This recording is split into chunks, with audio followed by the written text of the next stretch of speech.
साल था 2025। एलओसी के आर पार कश्मीर के चेहरे पर एक जख्म सर्द हवा चल रही थी, लेकिन एक तूफान आ रहा था, इंसाफ के गुस्से का तूफान। इंडिया ने बहुत दिनों तक बॉर्डर पार से आने वाले टेररिज्म का दर्द सहा था। अब और नहीं, 7 जनवरी को देश ने ऑपरेशन सिंदूर शुरू किया। पाकिस्तान में छुपे हुए टेररिस्ट कैंप्स के खिलाफ बदला लेने का एक बड़ा ऑपरेशन। यह सिर्फ एक हमला नहीं था, यह एक ऐलान था, आग और लोहे में लिखा एक पैगाम। इंडिया अब अपनी बॉर्डर्स पर टेररिज्म बर्दाश्त नहीं करेगा। यह कहानी है उस ऑपरेशन की, उन बहादुर सिपाहियों की जिन्होंने मौत को देखा और जीत कर वापस आए, और एक आदमी की कहानी, कैप्टन अंशुमन चावला, जिसने सिंदूर की असली भावना को जिया। कई महीनों से कश्मीर घाटी खून से लाल थी। टेररिस्ट अटैक्स, हर एक पिछले से भी ज्यादा खतरनाक, आम हो गए थे। फिर आया 22 अप्रैल का खौफ, 26 बेगुनाह टूरिस्ट्स जिनकी हंसी हमेशा के लिए बंद हो गई। पूरा देश दुखी था, देश गुस्से में था। इंटेलिजेंस एजेंसीज दिन रात काम कर रही थीं, क्लूज ढूंढ रही थीं। उनकी खोज डरावनी थी। 3 बड़े terrorist camps, code name tango 1, tango 2 और टैंगो 3 पीओके में मिले। ये सिर्फ ट्रेनिंग ग्राउंड्स नहीं थे, ये मौत के लॉन्च पैड्स थे, जहां टेररिस्ट भरे हुए थे। और भी बुरा, एक खतरनाक साजिश की खबरें थीं। पाकिस्तानी आईएसआई वाले चाइनीज एडवाइजर्स के साथ मिलकर काम कर रहे थे। इतना बड़ा खतरा पहले कभी नहीं था। इंडिया की सुरक्षा, उसकी जान खतरे में थी।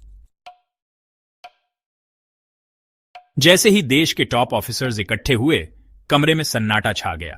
प्रधानमंत्री, जिनके चेहरे पर चिंता साफ दिख रही थी, ध्यान से सुन रहे थे। आर्मी चीफ ने अपनी दमदार आवाज में प्लान बताया। यह बहुत ही रिस्की और जरूरी था। ऑपरेशन सिंदूर का जन्म हुआ। नाम, जिसका गहरा मतलब था, सबको डरा गया। सिंदूर, शादीशुदा औरत का लाल निशान, शहीदों के खून का भी निशान है, जो बहादुरी और बलिदान का प्रतीक है। मिशन, दुश्मन के इलाके में घुसकर हमला करना, टेररिस्ट के ठिकानों को तबाह करना और एक साफ मैसेज देना। यह बदला लेने के लिए नहीं था, यह इंसाफ के लिए था, यह इंडिया के फ्यूचर को बचाने के लिए था। अमृतसर के बिजी शहर में एक छोटा लड़का अपने पिता, एक कारगिल वॉर हीरो, को अपना आदर्श मानकर बड़ा हुआ। उसका नाम अंशुमन चावला था और उसके खून में बहादुरी थी।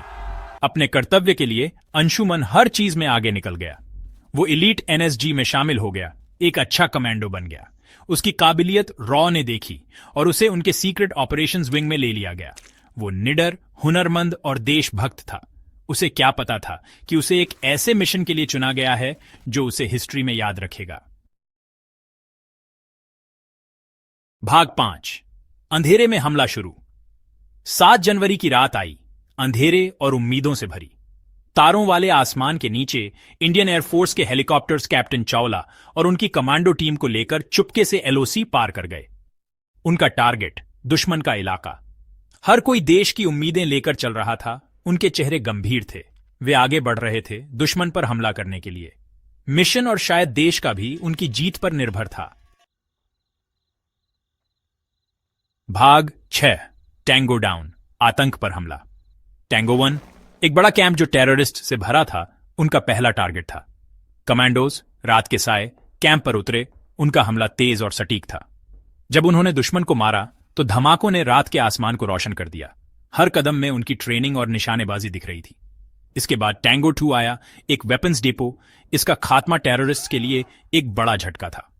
हर तबाह हुआ टारगेट उन्हें अपने आखिरी लक्ष्य के करीब लाया। टैंगो 3, एक इंपॉर्टेंट टारगेट जहां खतरनाक एक्सप्लोसिव्स होने की खबर थी।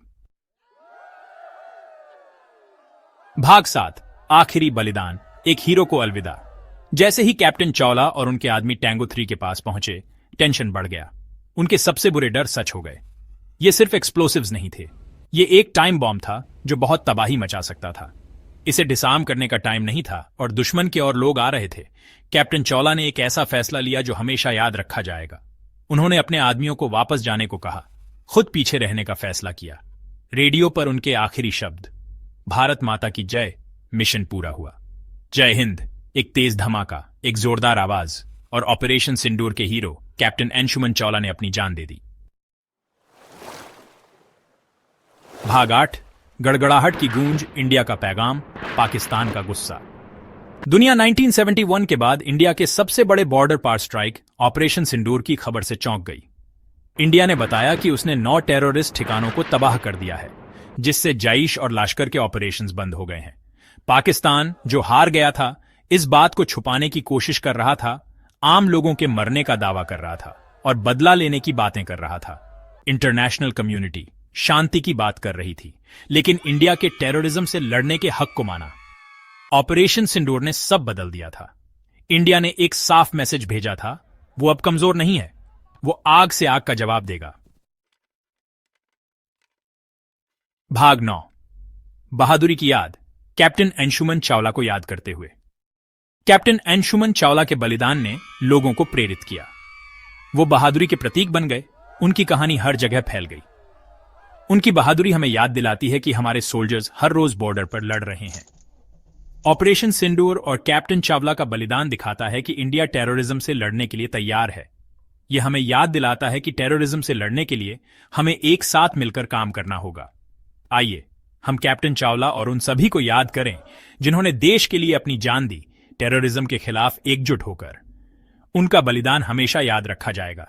उनका साहस हमें हमेशा एक सुरक्षित दुनिया बनाने के लिए प्रेरित करेगा।